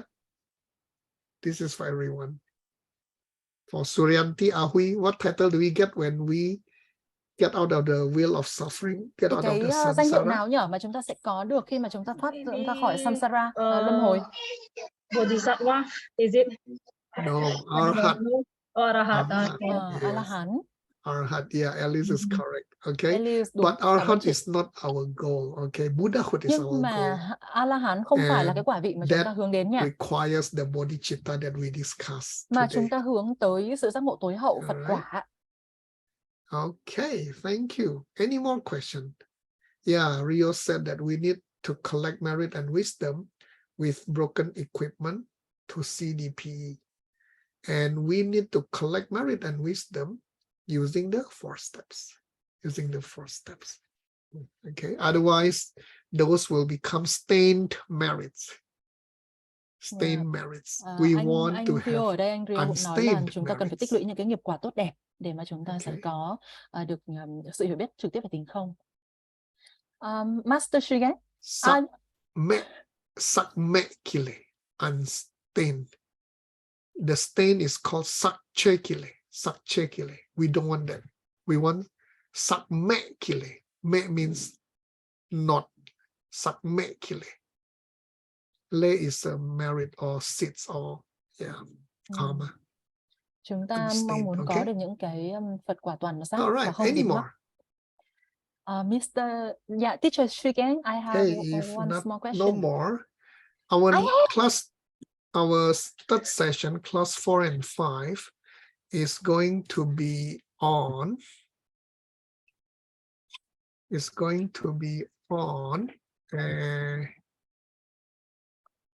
11 on Saturday. Okay, on Saturday, and the timing is 1 hour later. So instead of 7 o'clock Singapore, Malaysia time, which is 6 p.m. for Indonesia and Vietnam, we will start from 8 p.m. Singapore, Malaysia, or 7 p.m. Indonesia and Vietnam. Okay, it means so that will be 5 a.m. in Sedona. Okay, I will be in Sedona by then. 5 a.m. Saturday. Okay, which is 8 p.m. Singapore, Malaysia, 7 p.m. Vietnam and Indonesia. All right, and that will be for Sunday, Saturday, Sunday, and Monday. All right. Okay, Lian has a question: how to help a person transform their lower way to greater way? Okay, good question. We are not in the business of changing people. Okay, we should, yes, become the king first, like Rio said, and we need to show it in our actions. Okay, we need to show it in our actions. What Liên actions? có một câu hỏi là làm thế nào để giúp cho một người Bodhisattva bạn của Liên ấy chuyển từ những Bodhisattva cái actions, con right? đường thấp We hơn need đến to một have con đường đại thừa bodhicitta. cao hơn. Thì điều đầu tiên là And that mình is very muốn giúp người ta important. thì mình phải trở thành Yeah. một vị So vua đã, that is, để I trở thành một think, the người best giác way ngộ. to Sau đó là help mình sẽ thị people hiện được những cái phẩm tính, transform. những cái hành động của mình All right. sẽ nhiếp tâm người ta. I Yeah, mean, I thank don't you. want you to go out and start arguing with people. Hey, you are lower way, I'm higher way. No, don't do that. Okay, don't do that. Okay, although we are practicing the greater way, but we are also studying the scriptures from the lower way. For example, the Abhidhamma, Kosha. We learn the sutras, we learn the Vinaya. Tất cả chúng ta So đều đi all từ those những cái con are đường thấp hơn mà. Chúng ta đi literatures từ from the lower way, văn but tự cổ này, đi they từ thực provide hành the pháp này, foundation. và And chúng then ta with làm a strong thật là foundation, tốt we những can cái then phần move nền tảng. Thế xong rồi khi mà cái nền tảng của chúng ta higher. vững chắc thì chúng ta có thể Okay.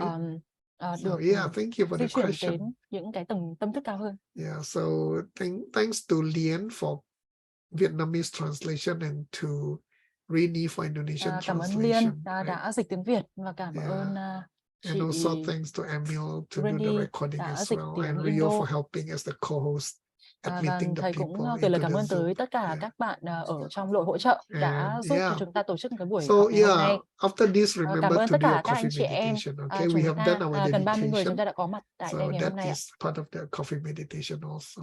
Và chúng ta nhớ If nhá there là is hãy thiền nothing cà phê else, ngày hôm have a nay. good evening. Trong trường hợp mà chúng I ta không should có bất cứ see một câu you hỏi nào on nữa thì Saturday. xin chào tạm biệt các Have a bạn nice trip, và hẹn gặp lại teacher. các bạn vào thứ Thank Bảy you. tuần này. Thank you. Thank you, Bye. teacher Thank Sugan. you. Thank you. Oh, that's Thank you. Angela. I'm having dinner. Yeah, I'm having Okay. dinner. Sorry. No worries. Actually, no I'm worries. in Penang now. I'm Penang Wow. having dinner. Oh, cool. Yeah, that's right. All right. See her. Okay. Oh, yeah, I cannot Wow. see. It's okay. No Okay. worries. Okay. Thank you for sharing today. Good night. All Bye bye. Okay. Bye-bye. Good night. Good night. Bye bye. Thank you, teacher. Bye bye all. Bye bye. Bye bye. Bye.